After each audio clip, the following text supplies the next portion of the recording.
এই যে আমাদের দেরি করে রাতে ঘুম আসে, স্ক্রিন আসক্তি, এই ডিভাইস আমাদের আরামের ঘুম কেড়ে নিছে কেন জানেন? এর কারণ হচ্ছে আল্লাহর দেয়া যে ফিতরাত, এই ফিতরাতকে আমরা উল্টে দিয়েছি। ফিতরাত শব্দটার সাথে আপনাদের পরিচয় আছে? হ্যাঁ, the innate characteristics of a human being.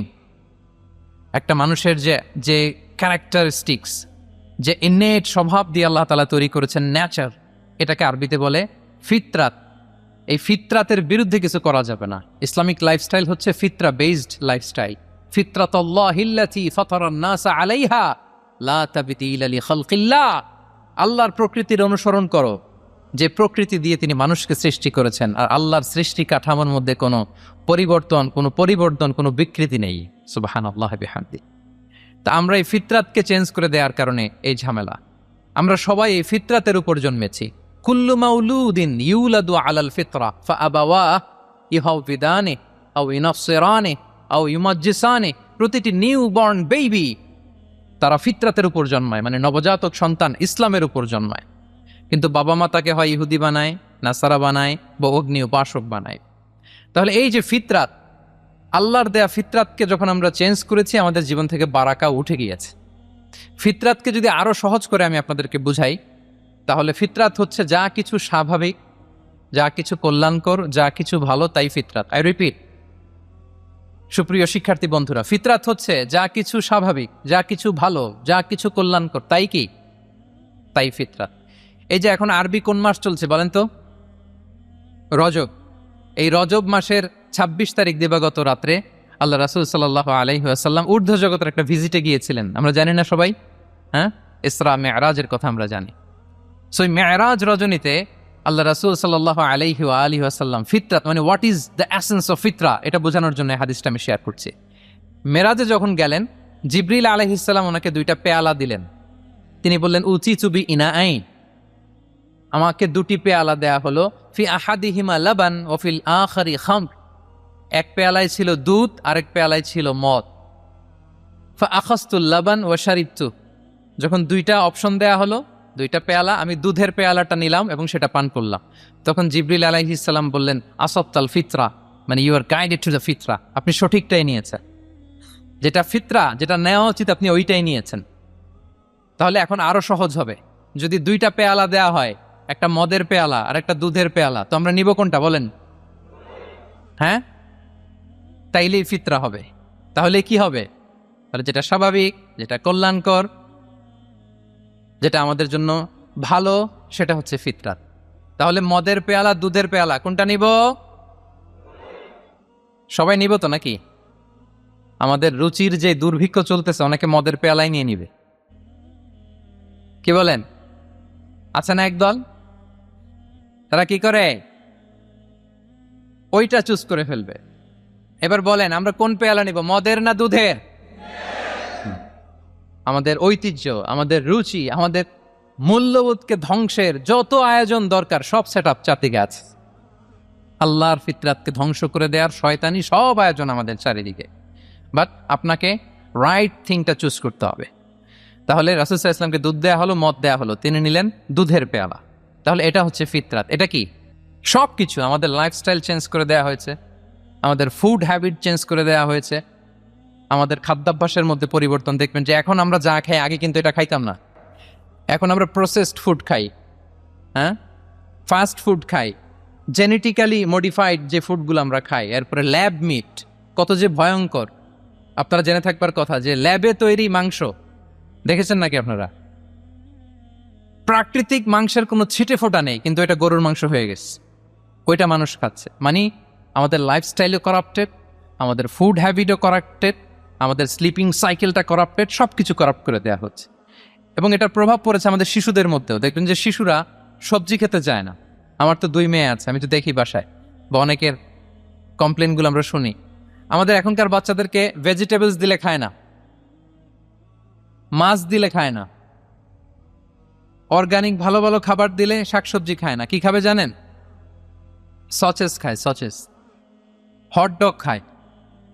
হ্যাঁ, ওই যে আপনি অর্ডার দিয়ে বার্গার এনে দিবেন, পিৎজা এনে দিবেন, ওইটা খাবে। তারপর ইনস্ট্যান্ট নুডলস খাবে, স্যুপ খাবে, ফ্রোজেন যত মিল আছে এগুলো খাবে, টিনজাত খাবার যেগুলো দীর্ঘদিন সংরক্ষণ করে রাখা হয়।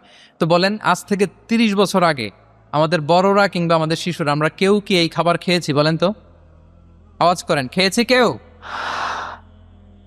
They changed the entire system.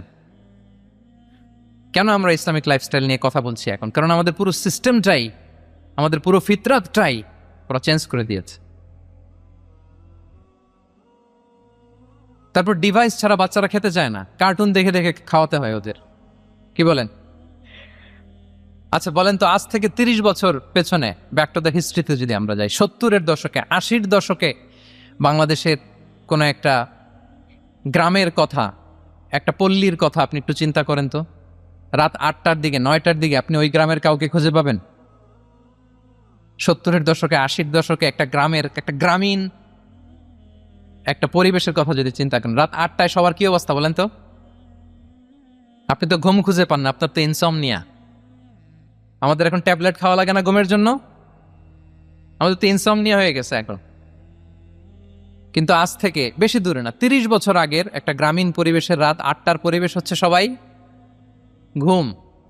আমরা তারও 2 বা 3 ঘন্টা পরে ডিনার করব, কিন্তু ওনাদের মাগরিবের আগে বা পরে ডিনার করে ফেলছে, এশার নামাজ পড়েই কি 1-2 জন না, পুরো গ্রাম জামাতে ঘুম। পুরো গ্রাম জামাতের সাথে ঘুম। তো যে লোকটা 8টার দিকে ঘুমালো, উঠবে কখন বলেন? রাত 3টার পর ওর ঘুম আসবে? আর হ্যাঁ, ঘুমেরও তো একটা লজ্জা শরমের ব্যাপার আছে। আর কত থাকবে এখানে? কি বলেন?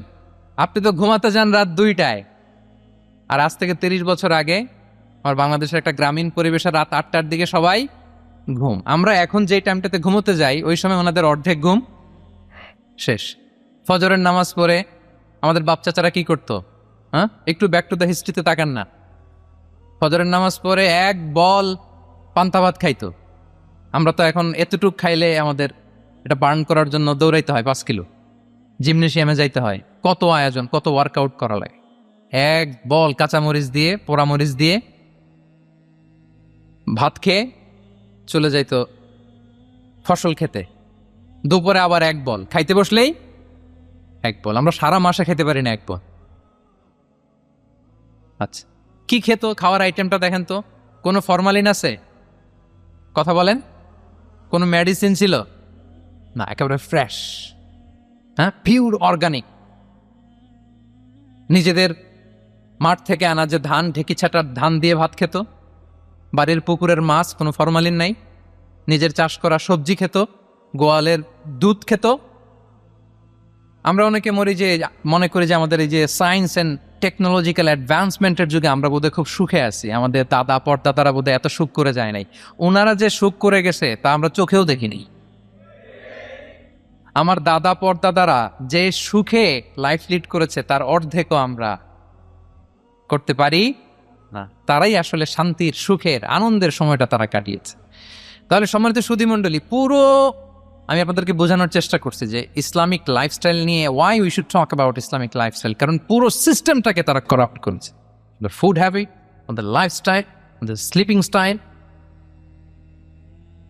সব চেঞ্জ করেছে। তো এই জন্য আল্লাহর দেয়া ফিতরাতকে যেন আমরা প্রিজার্ভ করি, আমরা সচেতন হই। এখনই যদি সচেতন না হই, ডিজাস্টার আমাদের জন্য অপেক্ষা করছে। Just wait and see. তাহলে ইসলামিক লাইফস্টাইল হচ্ছে একটা ফিতরা বেসড লাইফস্টাইল। এই ফিতরাকে আমাদেরকে প্রিজার্ভ করতে হবে। ফিতরা মানে আল্লাহর দেয়া প্রাকৃতিক যে নিয়ম, মানে আলোর সাথে সাথে আমার জীবন শুরু, আলো নাই আমিও ঘুমায় পড়বো। কি বলেন? আপনি উন্নত দেশে তো তাই হয়। জাপানে আমি কয়েকবার গিয়েছি, আগে আগে ঘুমায় পড়ে। ইভেন আমেরিকাতে আমি কয়েকবার গিয়েছি, অনেক অনেক শহরে 8টার পরে সুপার শপ বন্ধ, 8টার পরে ঘুমেরা।